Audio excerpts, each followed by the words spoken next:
What's up guys, this is ScherBR talking, welcome back to my channel. On today's video, let's talk about news for months in SaGa Universe, and they just announced the second part of the Golden Tour Conquest. This time, it's co-op. They increased the HP cap by 30 points, so that you can grind and get stuff again. And this time we'll get 5,000 jewels by completing the map, but we'll get much more by doing stages as well. There's a new accessory, so something nice to do. Free gens is always welcome as well. Now, we got the announcement of a new banner that, again, is a combo banner. They got two different banners and made into one. That's much better. There's something nice here. Again, it will be a featured-only banner if you are using paid gens. So, higher than 1% chance for all characters and 10% total. If you're using your free gens, it's 1% chance for each character, 6 characters on total, and 4% off banners. Still a good deal for most people. We are close to getting to half anniversary celebrations, but these characters have some utility. And it's Labelle, Johan, Misty, Fuyo, Elizabette, and Suur. Now we are here on Reddit in a post by Hans43. He translated all the new information, but we still don't have a comparison to JP, but this is good enough already so that we can discuss these new units. The first one is Labelle, and she was the most hyped character from the banner. She is a hybrid that uses both skills but also can inherit wind spells, although she doesn't need a wind bow for this style itself. 88% endurance and will are just okay values, nothing special. We have 115% dexterity, higher than 105 intelligence. It means that she can actually do okay damage with both skills. Agility is not that great. She's all about her skill number 2, that is a 3BP support wind spell that does not need the element, that is fast, can only be used once per battle till you charge, that will clear all status debuffs to your allies, so that if they were debuffed, they won't be anymore and they will do damage on base level, and will also apply this attack boost that increases damage potential by 25 or 30% on max rank, lasts for 2 turns for all allies, and will also fuel their overdrive gauge besides herself.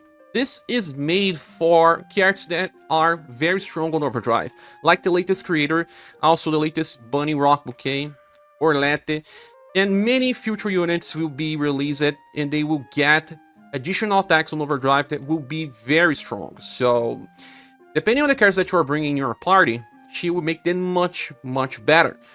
So, let's talk about creator, for example. On turn 1, you use creator on overdrive in attack. He's gonna get that extra ref skill that he attacks between 3 to 4 times with C power. It's pretty strong.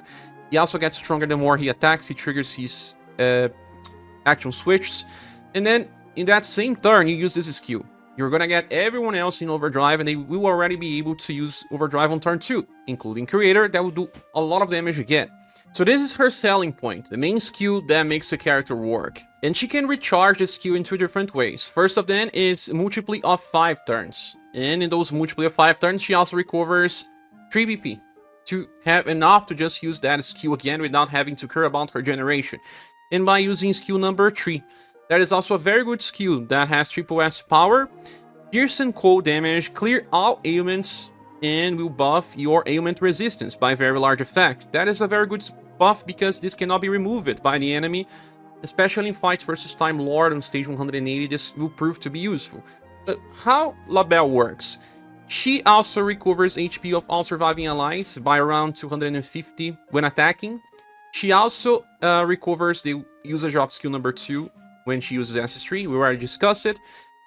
By the end of turn, she self-heals by around 250 and gets 2 BP. So she gets 5 BP per turn on average.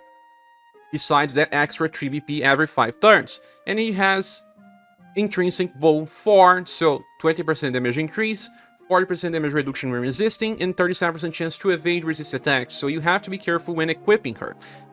She still has skill number 1, that is a C power attack with Pierce and Cold, but you should ignore this. Don't use it. You always want more BP, so use normal attacks when needed. So how to use the character? On turn 1, use skill number 2, charge everyone's overdrive. They will go and attack in overdrive on turn 2, but not your Labelle. She will use skill number 3 on turn 2. So in that turn, she will charge again. Now, on turn 3, she will cast your skill number 2 again. everyone will get their overdrive gauges, and they will go and attack on overdrive on turn 4. In that same turn 4, you will just use your skill number 3 again to recharge once more. And then on turn 5, she will be able to use another time the OG charge. Seems like she will be using it every 2 turns on the start of a fight.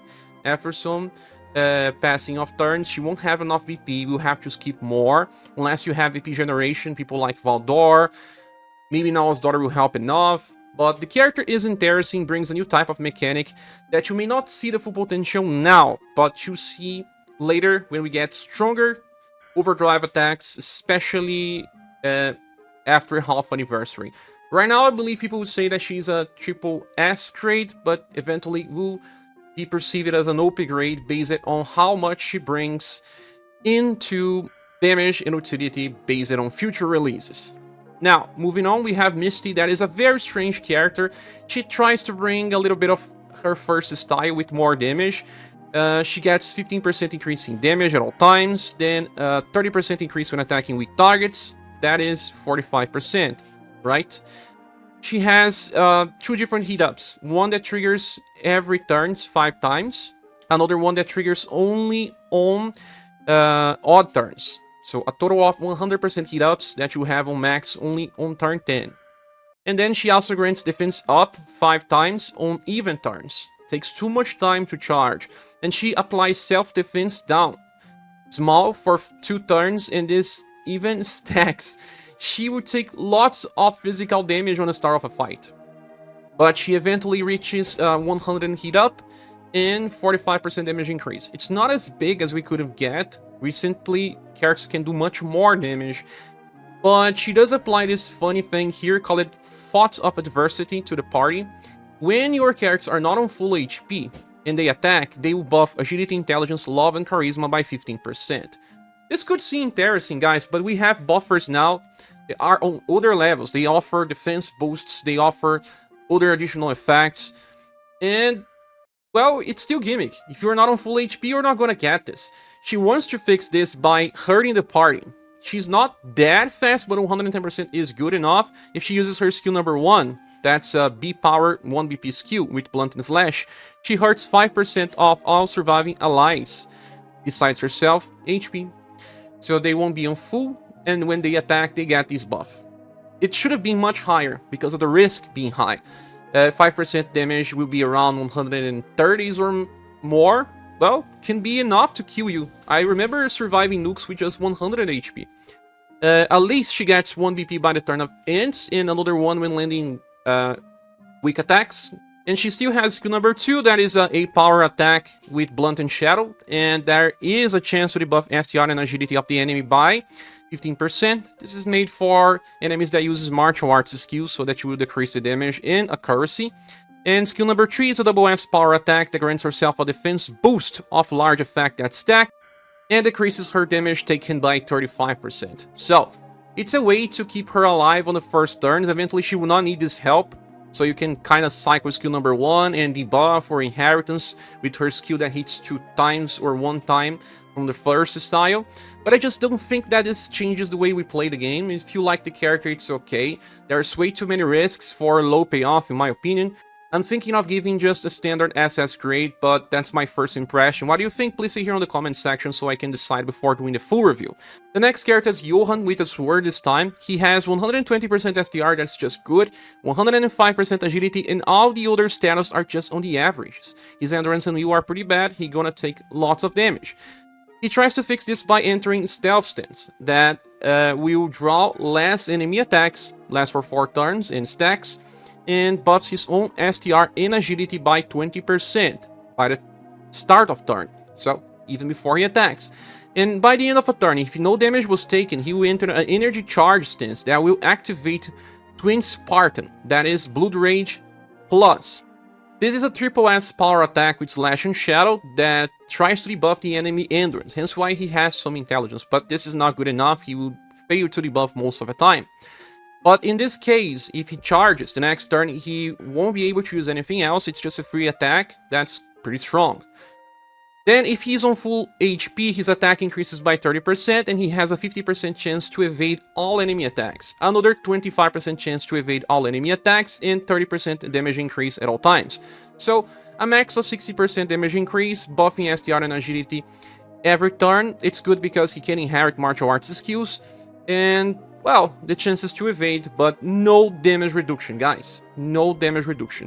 He tries to fix this by granting himself damage blocks with skill number 2 that uses 8 BP. It should have been free. I don't know why it's using so much.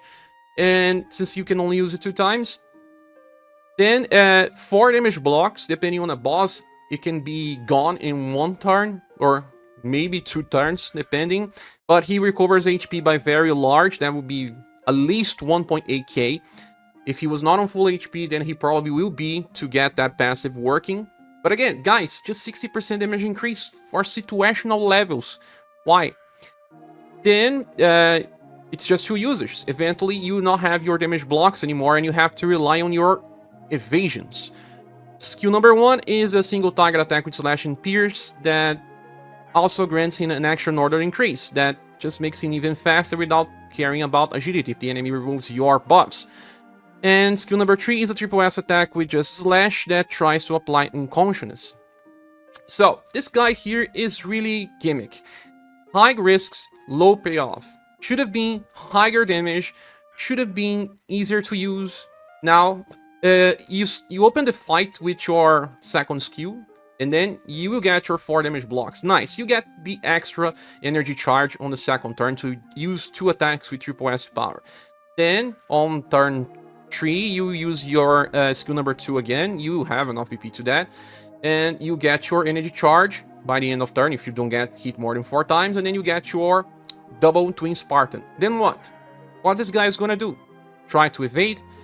If he evades the attacks, he will still have that damage blocks. I know, but man, it's just too much RNG. When he doesn't have damage blocks anymore, he's gonna take lots of damage and easily die. And now we have fights that last lots of turns. Double triple S power attack is nothing really great if he's only using this every 2 turns. Sadly, this character here is very limited as well by not having damage reduction. I believe he deserves an SS grade as well. But if you don't agree, please say here on the comment section. Hard to use characters like this. The next character is Fuyo, and she is a ninja from Romancing Saga 2, can inherit stuff from Azami. Well, she has the highest agility right now in the game with 130 and 116 STR. Those are good values. She has very low endurance, pretty fragile versus physical attacks, just okay will, and does have intelligence because it can inherit the debuff from past versions. Well, reduces damage taken by 25%, at least 1 damage reduction passive, and by the end of turn gets 2 BP, so 5 BP per turn. And also has 1 evasion 1 time per turn, and buffs STR and agility by 15% before it even attacks. So this is a way to scale damage, alongside heat ups with 30% per turn, for a total of 150% damage increase. That's pretty nice, and after you buff it, your status 4 times, that's gonna scale damage by a lot. Versus Q is a C power 1 BP attack that applies morale down. That's nice, decreases damage taken by 15%, lasts for 2 turns. You can cycle this, but just that to decrease damage taken. Not really a specialist, but good enough.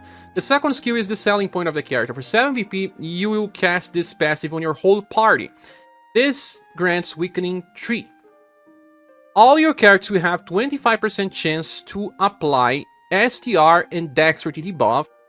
Both will trigger separately 25% of the time. The debuff value is 15%. But it's not reliable. But since you are applying this to the whole party, 5 characters, 25%, that means that on average, usually at least one of them will debuff the enemy for both STR and Dexterity. This is not the level of Medea that can debuff multiple times in the same turn, and it's much more reliable, but, well, if it's a challenge that you only need to clear once, this is pretty nice, because eventually it will just get a good RNG and it will work. But it's STR and Dexterity. Intelligence the most problematic status because it will apply ailments on you, but if the enemy uses physical attacks, then STR and Dexterity will be very interesting to debuff. The third skill is a triple S attack with 9 BP cost, and when the attack lands, it will clear all enemy STR and Dexterity buffs, and also debuff those 2 status by 20%. That's something that's been seen as a trend. Enemies, they'll keep buffing themselves. You need to be cleansed as well, because they keep buffing too much, and when you debuff, it's not enough to countermeasure. So it's good for physical types. Sadly, it's strange that a character that will take physical damage has very low endurance. He should have higher endurance, because it's a character that will try to debuff something that will be used against. Even though Fuyo is not exactly a reliable type of debuffer, but she does have some interesting things like that debuff cleans, and because we are back to debuff meta, she deserves at least a triple S grade in the tier list, although she's not exactly a must-have. The next character is Elizabette. She uses clubs and has 115% STR, 99% agility, just good enough values, but nothing here. It's very high endurance, and we are just on average levels as well. The character gives 10% damage reduction to the party and also 10% damage increase, gets extra 2 BP for a total of 5, and enters a stealth stance to reduce the enemy attacks. That's okay because she's not really defensive. And when she attacks, she recovers HP by around 250 and grants defense boost of small effect that decreases damage taken by 10% and lasts for 2 turns. This is stacks, so on turn 2 onwards, your character can apply 10 minus 10 damage from the enemies. Alongside the other 10, we have 3 stacks. So, not that bad, but also not enough to compete with the strong characters that we have right now, like Empress, Null's Daughter, Death. Then also 50% chance to, when attacking, trigger skill number 1. And when it attacks again, it will trigger another defense boost, I believe. So you can get even more stacks. Skill number 1 is a 5 BP attack that can buff STR and will by 25% on max level. So an attack that can do okay damage and buff, so that all the other characters in your party will do more and resist versus ailments and magical attacks. Skill number 2 is a 9 BP column attack that when the attack lands can try to charm the enemy. Well, it's based on charisma, and this is made for Wuhan Remembrance Battle. The enemies are aligned in a column. The third one is a 10 BP attack that before attacking recovers HP by very large effect, that should be around 1.5k, and an attack with triple S power.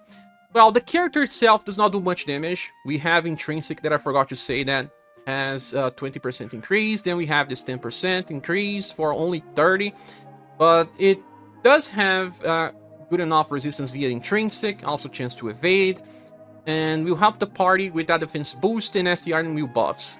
This is made for Remembrance and also for serious challenges, but people will hardly use this character in real challenges when we have to bring the best units in the party. But a good enough character that receives at least an SS plus grade in the tier list as a good support. The last character is Suur, and she has a combination of 115% STR and agility to be fast and do good damage, although the status is not so high compared to other damage dealers. 92% endurance and will to receive low damage, because she is a character that can be placed on very hard challenges, then the other status don't matter much. This character here has 37% chance to evade any attack, also reduces damage taken at all times by 25%. When land an attack that is versus a weak target, recovers 2 BP. That's super important. She gets lots of BP by inheriting her chase attack from the Christmas style. Not just that, starts the fight with 13 BP, also buffs will on start of turn by 20%. When being directly attacked, will always counter with skill 1, and also has a 25% chance to counter again with skill number 3, and if she dies, she revives with 50% of the HP recovered. So it's a character that will sustain well in fights. I think that it only lacks self-healing, besides that revive. But already has at least 1 damage reduction at all times, and when getting attacked directly, reduce even further. But skill number 1 is a C-power attack that has taunt. Well, the character is pretty defensive, so he can taunt. This one is stacks, lasts for 4 turns, but it also applies guard up that does not stack, and it's something that you will have available if you get to counter at least once, since it lasts for 3 turns. Skill number 2 is a column attack with just slash damage that before attacking buffs STR by 25%, then attack. That makes this attack feel more like a triple S attack than anything. She can use it 2 times in a row, and if it's attacking weak targets, can even use it 3 times to farm story mode or events. That will simply work. Then we have the third skill, that is a 13 BP attack with triple S power. That is also fast and grants defense boost, decreasing damage taken by 35%. This one is stacks as well.